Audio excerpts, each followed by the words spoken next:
శ్రీమాత్రే నమః. డిసెంబర్ 26 సఫల ఏకాదశి. ఈరోజు ఇలా పూజ చేస్తే వృత్తి వ్యాపారంగా విజయం మీ సొంతం. కోరుకున్న కోరికలు తీర్చే సఫల ఏకాదశి. ఏ విధంగా పూజ చేస్తే జాతక దోషాలు పోతాయి?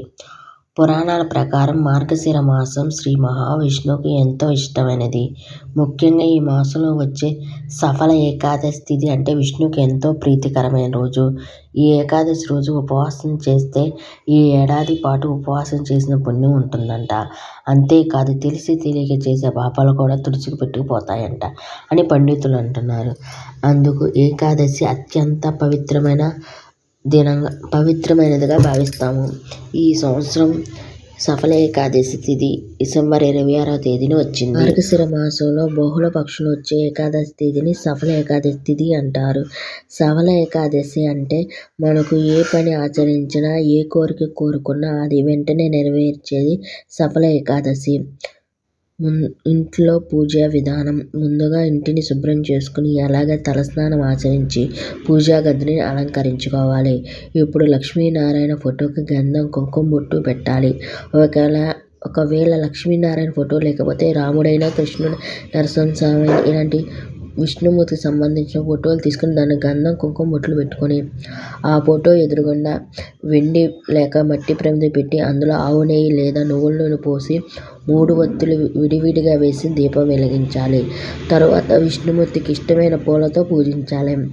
అంటే తెల్ల గన్నేరు, నందివర్ధన, తొమ్మి పువ్వులు, జాజి పువ్వులు వీటిలో ఏ పూలతో అయినా స్వామిని పూజించాలి. పూలతో పూజించేప్పుడు ఓం నమో నారాయణ, ఓం నమో భగవతి వాసుదేవాయ అనే మంత్రాన్ని ఏదైనా ఒక మంత్రాన్ని 21 సార్లు చదువుతూ పూలతో పూజించాలి. తర్వాత తీపి పదార్థం నైవేద్యంగా పెట్టి పచ్చకర్పూరంతో హారతి ఇవ్వాలి. ఆలయంలో పూజా విధానం. సఫల ఏకాదశి పూజను కేవలం ఇంట్లో మాత్రమే కాకుండా దేవాలయం కూడా చేసుకోవచ్చని చెప్తున్నారు. ముందుగా ఏదైనా విష్ణు సంబంధమైన రాముడు, కృష్ణుడు, నరసింహ వెంకటేశ్వర ఆలయానికి వెళ్ళి ఆ తర్వాత ప్రదక్షిణ చేయాలి.